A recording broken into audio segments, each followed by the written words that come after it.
اعوذ باللہ من الشیطان الرجیم، بسم اللہ الرحمن الرحیم۔ السلام علیکم۔ آج ہم جماعت ناہم کی غزل نمبر 4 جو کہ جماعت ناہم کی آخری غزل ہے سلیبس کی، اس کا ہم جائزہ لیں گے۔ کاش طوفان میں سفینے کو اتارا ہوتا۔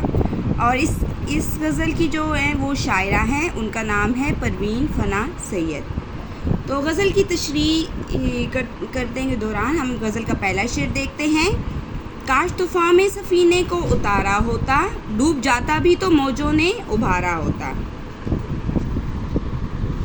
غزل یا نظم، اس کی تشریح کرنے سے پہلے ہم اس کے شاعر یا شاعرہ کے جو ہے ہم تھوڑا سا حوالہ دیتے ہیں۔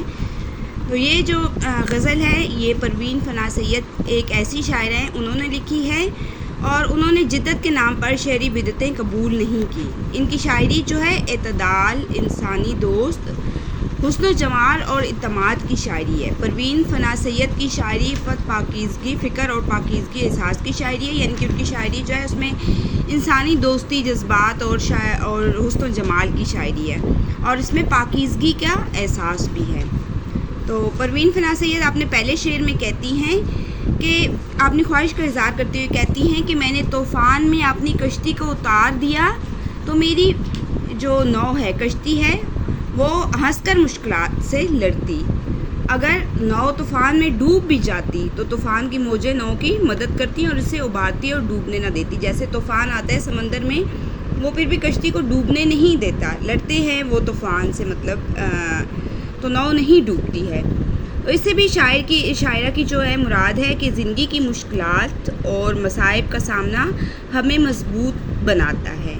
ان مشکلات سے ہمیں دور نہیں بھاگنا چاہیے بلکہ ان کا سامنا کرنا چاہیے۔ جس طرح موجیں سفینہ کو ابھارتی ہیں، اسی طرح زندگی کی مشکلات ہمیں مضبوط بناتی ہیں اور ہمیں ان کا سامنا کرنا چاہیے۔ تو زندگی میں جو مشکلات ہیں وہ سب کی زندگی کا حصہ ہوتی ہیں۔ اس میں کچھ لوگ تو بہادری اور دلیری سے ان کا مقابلہ کرتے ہیں اور کچھ جو ہے مشکلات سے بھاگ جاتے ہیں۔ تو شاعرہ ہمیں کیا ترغیب دے رہی ہیں، وہ کیا ہمیں درس دے رہی ہیں، وہ کہہ رہی ہیں کہ ہمیں ان مشکلات کا جو ہے وہ سامنا کرنا چاہیے، ان سے دور نہیں بھاگنا چاہیے، کیونکہ جو یہ مشکلات ہیں یہ ہمیں مضبوط بناتی ہیں۔ شعر نمبر 2 دیکھتے ہیں۔ ہم تو ساحل کا تصور بھی مٹا سکتے تھے، لب ساحل سے جو ہلکا سا اشارہ ہوتا۔ پروین فنا سید ایک ایسی شاعرہ تھیں جنہوں نے جدت کے نام پر شاعری کی بدعتیں قبول نہیں کی، لہٰذا ان کی شاعری اعتدال، انسان دوستی، حسن و جمال اور اعتماد کی شاعری ہے۔ پروین فنا سید کی شاعری عفت و فکر اور پاکیزگی و احساس کی شاعری ہے۔ تو اگر عزیز طالبہ و طالبات، اگر آپ کو شاعری کے اگر آپ کو شعر آ جاتے ہیں جن کی آپ نے تشریح کرنی ہوتی ہے تو آپ ایک شعر میں شاعرہ کا حوالہ ضرور دیں گے تشریح سے پہلے۔ پروین فنا سید کہتی ہیں کہ وہ اپنے دل کی داستان کو محو کر کے اس کے تصورات کو بھول سکتی ہیں، کیونکہ ساحل کا تصور ہمیں استقرار کی فکر دلاتا ہے۔ وہ اس تصور کو بھی مٹا سکتی ہیں کہ اگر محبوب کی طرف سے مجھے ہلکا سا بھی اشارہ ملے۔ وہ کہتی ہیں کہ محبوب کی یاد کے تصورات کو بھی بھول جاتی اگر محبوب اپنے منہ سے خود اس بات کا اشارہ کرے، کہ وہ کہے کہ مجھے بھول جاؤ تو میں اس کے تصورات کو بھی بھول جاتی، لیکن اگر مجھے محبوب خود کہے تو ہر حال میں محبوب کے سامنے سر تسلیم خم کر دینا، اس کو تو ہی محبت کہتے ہیں، یعنی کہ آپ نے محبوب کے سامنے اپنی ہار مان لینا، سر تسلیم خم کر دینا۔ راحت و سرور، رنج و غم، نفع ہو یا نقصان، ہر صورت میں اپنی خواہش ختم کر کے محبوب کی خواہش کا غلام ہو جانا، اسی کا نام محبت ہے۔ شعر نمبر 3 دیکھتے ہیں۔ تم ہی واقف نہ تھے آداب جفا سے، ورنہ ہم نے ہر ظلم کو ہنس کے سہارا ہوتا۔ پروین فنا سید اپنے اس شعر میں کہتی ہیں، شعر نمبر 3 کی تشریح کو دیکھتے ہیں۔ یہ اس خودداری، انا اور غیرت مندی کی سمت ہے جسے سپردگی کی لذت نے اردو غزل میں بہت کم نمایاں ہونے دیا ہے۔ شاعرہ اس شعر میں ایک دردناک حقیقت کو بیان کرتے ہوئے کہتی ہیں کہ افسوس اے محبوب، تمہیں ظلم و ستم کرنے کے اصول و ضوابط ہی معلوم نہ تھے، ورنہ ہم نے تو تمہارا ہر ظلم خوش ہو کر سہنا تھا۔ وہ کہتی ہیں کہ اپنے محبوب سے شکوہ کرتے ہوئے کہتی ہیں کہ تمہیں تو ظلم ستم کرنے کے اصول بھی نہیں معلوم تھے، ورنہ ہم تو تمہارا جو ظلم ہے وہ بھی ہنس کر سہ لیتے۔ تو شاعرہ کہتی ہیں کہ میں اپنے محبوب کا جبر و ظلم ہنس کر بھی برداشت کر لیتی، مگر افسوس کہ اسے جفا کا طریقہ ہی معلوم نہ تھا، اسے پتہ ہی نہیں تھا کہ جفا کیسے کرنی ہے، ورنہ میں ہر ظلم کو ہنس کر برداشت کرتی۔ تو اسے متعلقہ شعر ہے وہ دیکھتے ہیں۔ لطف آنے لگا جفاؤں کا، وہ کہیں مہرباں نہ ہو جائے۔ شعر نمبر 4۔ غم تو خیر اپنا مقدر ہے، سو اس کا کیا ذکر، زہر بھی ہم کو بصد شو گوارا ہوتا۔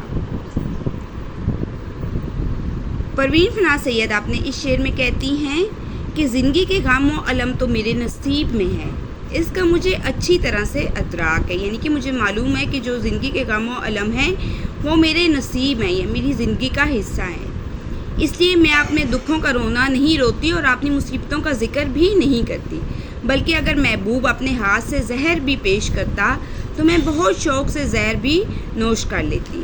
محبوب کے ہاتھ کا زہر بھی کسی شربت سے کم نہیں۔ تو بقول شاعر یہاں ہم اس سے متعلقہ شعر دیکھتے ہیں۔ زہر کے گھونٹ بھی ہنس ہنس کے پیے جاتے ہیں، ہم بہرحال سلیقے سے جیے جاتے ہیں۔ تو شاعرہ کی کیا مراد ہے اس شعر میں؟ وہ کہتی ہیں کہ غم تو جو ہیں وہ زندگی کا حصہ ہیں اور یہ میرے نصیب میں ہے، میں ان کا نہ رونا روتی ہوں نہ میں اپنی مصیبتوں کا ذکر کرتی ہوں، بلکہ اگر محبوب اپنے ہاتھ سے مجھے زہر بھی پیش کرتا تو میں وہ بھی شوق سے پی لیتی اور وہ بھی میرے لیے کسی شربت سے کم نہ ہوتا۔ شعر نمبر 5 دیکھتے ہیں۔ باغباں تیری عنایت کا بھرم کیوں کھلتا، ایک بھی پھول جو گلشن میں ہمارا ہوتا۔ شعر نمبر 5۔ باغباں تیری عنایت کا بھرم کیوں کھلتا، ایک بھی پھول جو گلشن میں ہمارا ہوتا۔ شعر نمبر 5 کو دیکھتے ہیں۔ پروین فنا سید ایک ایسی شاعرہ تھی جنہوں نے جدت کے نام پر شاعری جو بدعتیں ہیں وہ قبول نہیں کی۔ وہی آپ نے اس کو دوبارہ اس لائن کو لکھ دینا تشریح میں جو ہم رپیٹ کرتے آ رہے ہیں، اور یہ بار بار آپ کو اس لیے رپیٹ کرنے کا بتایا جاتا ہے کہ اگر آپ کو کسی غزل کے اشعار کی تشریح آ جاتی ہے تو آپ نے شاعرہ کا حوالہ شروع میں ضرور دینا ہے۔ لطف کی بات یہ ہے کہ کسی بھی مرحلے پر ان کے کسی بھی شعر نے غزل کی لطافت اور نزاکت کو مجروح نہیں کیا۔ شاعرہ اس شعر میں اپنے مالک و خالق سے گلہ کرتے ہوئے کہتی ہے کہ تیری عنایت و بخشش تب بھی تھی کہ تو اس سے بڑے گلستان یعنی اپنے وسیع خزانے سے کچھ حصہ میرے لیے بھی کر دیتا، لیکن اب اگرچہ اس طرح نہیں ہے تو میں تیری عنایت کا بھرم کیوں رکھوں، میں کیوں تیری کرم نوازیوں کا راز افشا کروں۔ تو وہ اسے اپنے جو محبوب ہے اسے گلہ کرتے ہوئے کہتی ہے کہ تیری عنایت و بخشش تب بھی تھی کہ تو اگر آپ نے اتنے بڑے خزانے سے مجھے کچھ حصہ دے دیتا، لیکن میں اس طرح سے اب تیری عنایت کا بھرم کیوں رکھوں، میں تیرا جو کرم ہے نوازیوں کا راز افشا کیوں کروں۔ غزل کا آخری شعر۔ تم پہ اسرار فنا راز بقا کھل جاتے، تم نے ایک بار تو یزداں کو پکارا ہوتا۔ تو یہ غزل کا مقطع ہے کیونکہ اس میں پروین فنا سید نے تخلص استعمال کیا ہے۔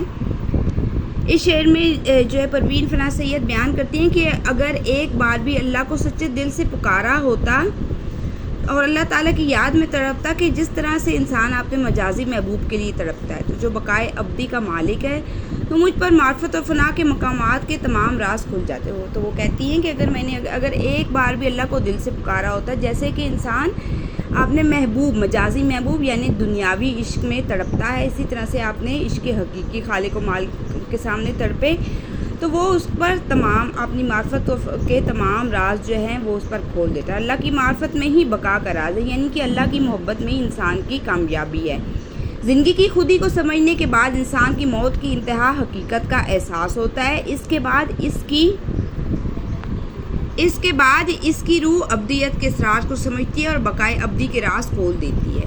تو اس میں شاعرہ کی کیا مراد ہے کہ پروین فنا سید جو ہے وہ کہتی ہیں کہ اگر اللہ تعالیٰ سے سچے دل سے محبت کی جائے، عشق حقیقی اگر اپنایا جائے تو عشق مجازی جو ہے وہ ہمیں خود بخود جو ہے اس کے راز و نیاز سے ہم واقف ہو جاتے ہیں اور ہمیں حقیقت کا سامنا ہو جاتا ہے۔ انسان کو موت کی انتہائی حقیقت کا احساس بھی ہو جاتا ہے اور اس کو ابدی زندگی کے راز جو ہیں وہ اس پر عیاں ہو جاتے ہیں۔ تو یہ تھی ہماری جماعت ناہم کی غزل نمبر 4 یعنی کہ آخری غزل جس کی شاعر ہے پروین فنا سید۔ ہم نے ان کی شاعری کا اور اس کی تشریح کا جائزہ لیا ہے۔ اب ہم اس کی اگلی ویڈیو میں ہم اس کی مشق دیکھیں گے۔